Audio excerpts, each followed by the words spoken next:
Okay, everyone. Hi, welcome to my YouTube channel. I'm Andrew Haycock, but I think you know that because this is my first video. So the only people who are going to watch this are like my mom and the people that I share it with.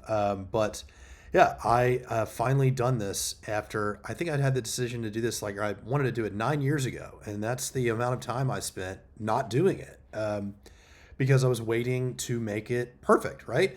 And as it turns out if you want things to be perfect, you end up waiting a long time for them to not do them, which of course is why you wait for them to be perfect because it gives us the opportunity to not do the thing. I mean, really, because perfectionism is about it's really caused by low self-esteem, right? Or no self-esteem, right? Like low self-esteem, I think is procrastination. Oh, I'm not good enough yet.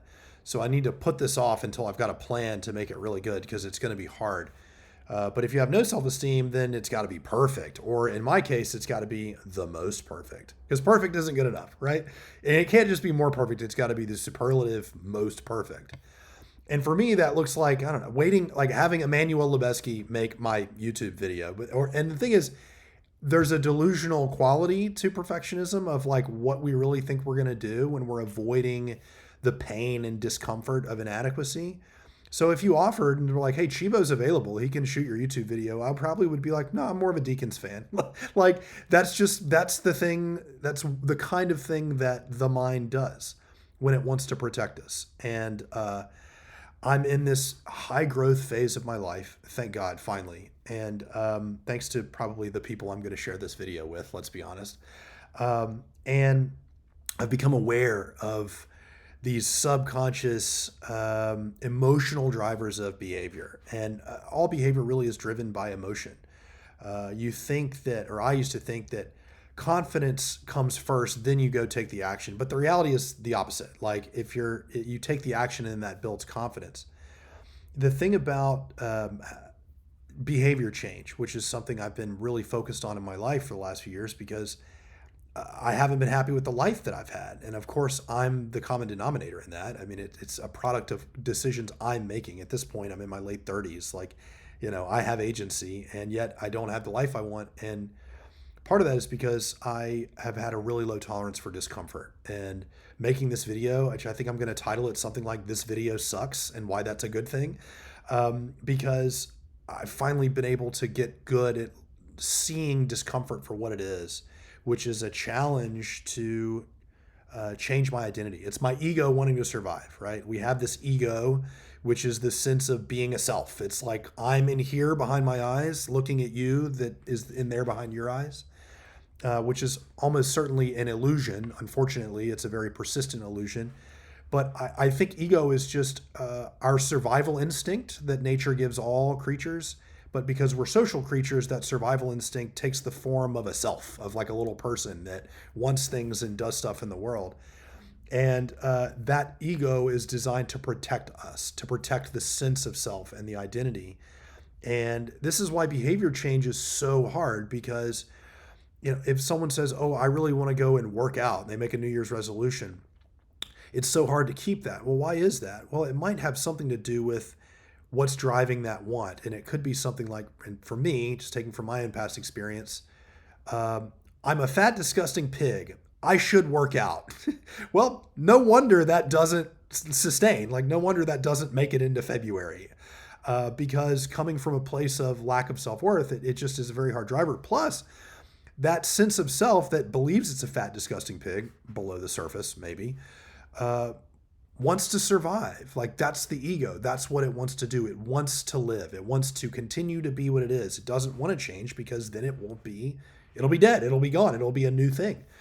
And for me, I think a lot of my identity has been wrapped around someone who doesn't deserve, isn't worthy of having the good things that I want in life.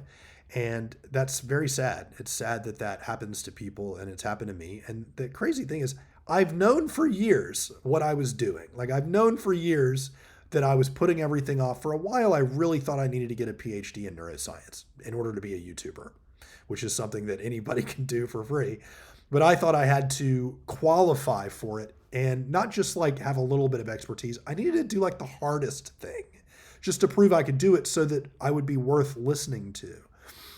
And I've been aware of what was really going on for a couple of years now. I didn't end up doing the PhD in neuroscience. I think that was a good choice.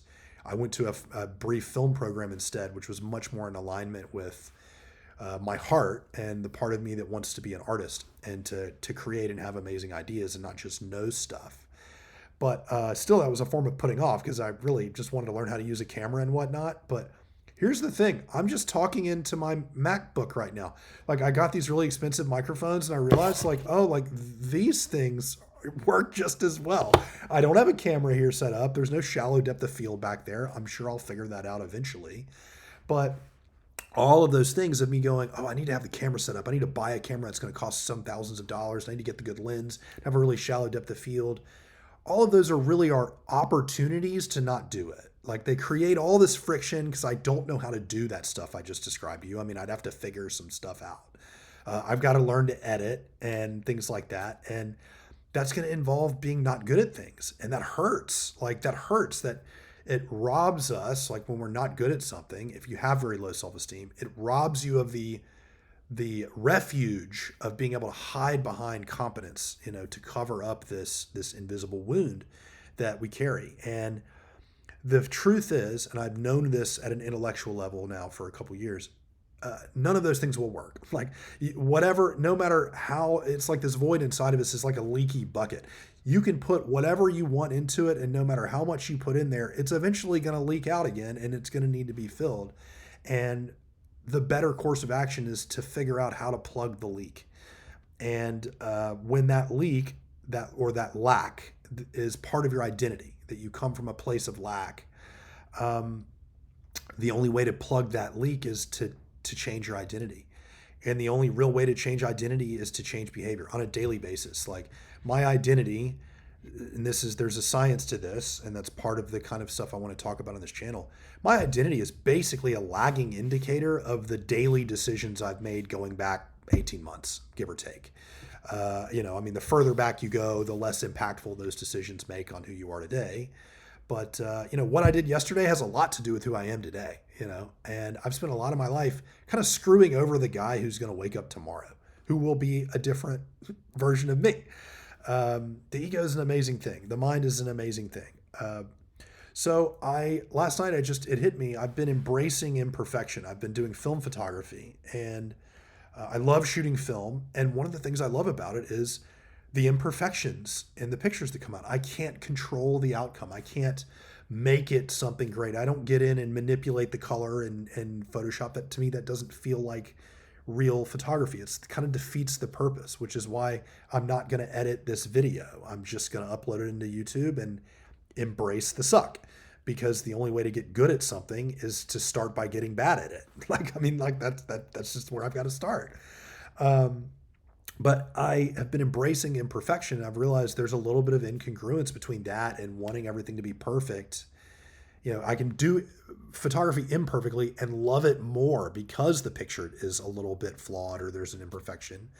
But when it comes to YouTube or writing or in my career or dating, something that's going on with me right now, I've got to wait for everything to be perfect. And that incongruence has started to show in my life, and especially in my mindfulness practice.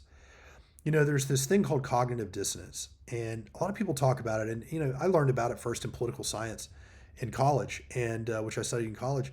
And I was told it was when people filter out information they don't agree with. Like, if they've got a pre-existing belief, they hear something that conflicts with it, and they just ignore that new information. And that does happen, but that's not actually what the dissonance refers to. Dissonance is a Greek word. It basically means bad sound. Something's resonant, it resonates within you, it kind of reverberates. If it's dissonant, it's like nails on a chalkboard, right? And what that really refers to is not the filtering, it's the emotional turmoil that results inside of us, generally at a subconscious level, unless we're trained through mindfulness to be aware of those things, of what's going on inside. And so we can't handle that. And so it's just a psychological relief to just filter out the information that was causing that emotional turmoil. And that's why behavior change is so hard, because you have these behaviors that are just not these new behaviors, like going to the gym or giving up a bad habit or giving up, trying to quit an addiction. Well, those new behaviors conflict with the identity. And that's a hell of a cognitive dissonance. I mean, trust me. And because I've been a meditator now for years, and I've had some amazing teachers and also amazing help from therapists, I've learned what emotions are and how to recognize them, and a little bit of how to work with them now, that I'm just kind of aware of what I'm actually doing. This is what I mean when I say it's kind of a trip to know that you really are just avoiding discomfort and still be actively mentalizing about, should I get a Sony A7 IV or should I just go ahead and spring for the $4,500 for the Canon R5 Mark II? Yeah, I mean, as if those things are going to make any difference. I've known for years, like if I got the PhD in neuroscience, I still wouldn't feel like I was ready. Like I would just be like, I need to do a postdoc or whatever. Like so before I'm good enough to be listened to. And the truth is, the only way to feel good enough is to do things that you would do if you already felt good enough, which is why I'm making this video and allowing it to kind of suck. I mean, like there's a grease stain here on my ceiling there. It's like, that's driving me crazy. The lighting is so suboptimal or whatever. And who cares? Like, who cares? I'm making this video for myself and for the version of myself that's going to wake up tomorrow who's going to say, man, I just did that hard thing. And I'm also making this for the people in my life who have supported me and who love me. That's basically, I imagine, is going to watch this video. Those of you, if I share it with you, you know who you are. Laura, Ricardo, Dr. Clark, Chris, Elena, John Simon, my brother. I'm so happy for you that you're in love, man. If anybody's ever deserved it, it's you. God, talk about someone who has the most amazing growth mindset. Thank you for all the times you invited me to do yoga, and I wasn't ready. I wasn't ready to feel that discomfort, but I am now. But I'm doing this to change myself, to make this change and to get good at discomfort. And the thing is, this kind of reminds me a little bit of public speaking, which ironically I love to do. Someone who is terrified of like people equals danger. That's been kind of like my life. I love public speaking. Also, I've been doing stand-up. And the thing about it is, and I put off stand-up until I was 37 years old. And then the first time I did it, I was like, oh my God, I wish I'd done this 20 years ago, which is kind of how I'm feeling about this video right now. Like, this is no big deal. I'm not really thinking about who's going to view it. I'm letting go of that and trying to just enjoy the process. One of the things that's been a big impact on me was a line from the Bhagavad Gita, but I heard it from Rick Rubin's book, The Creative Act, which I definitely recommend. It's kind of a mindful approach, a Zen approach to making art. You're entitled to your work, but you're not entitled to the merits of that work, which means that like my gift is that I get to create. Like that's the thing that's been missing, I think, inside of me. That's the leak in my bucket, is that I wasn't creating. I wasn't generating anything new and unique and wonderful. But I'm not entitled to anybody liking what I create. I'm not entitled to making any money. I'm not entitled to getting any views on this video. This video might crash right now and just disappear into cyberspace, and it'll never come back again, and I'll have to do this all again. But I'm having amazing joy doing it. I'm having so much fun right now. And that's always how it feels when I do like public speaking or debate or stand up. There's this little bit of anxious anticipation right before. But then once I'm doing it, within like 60 seconds, I'm like, oh my God, I love this. I love this. I never want to stop. And when it's over, I'm like, let's do that again right now. And that's the damnedest thing about fear. Anxiety is just, I would distinguish fear from anxiety as fear is an emotion. Anxiety is the physical manifestation of that emotion. And sometimes there's no good reason for it, which is kind of what makes anxiety a disorder for some people. Or there's no good reason, which is apparent. There's often a good reason under the surface. They just have suppressed that into their shadow, right? But the thing about fear is it's highly context dependent, and it's highly frame dependent. The way you frame the sensation that you're feeling in your body has so much to do with how it really manifests at the level of the mind. I have a high level of competence with a P, in public speaking and debate. It's just always been something I've been really good at. Stand-up is a little new, but being up on stage with a microphone, it's actually kind of a safe space for me. So I have all this confidence that comes from the competence I've built there.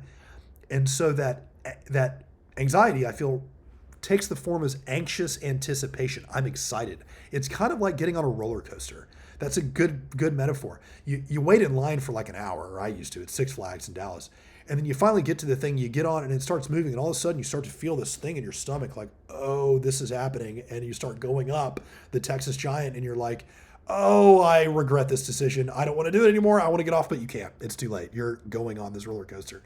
And you go up and you fear. And then you go down and there's this exhilarating thrill of terror, but also exhilaration. And then for the rest of it, it's just pure fun. And that's how I'm feeling right now.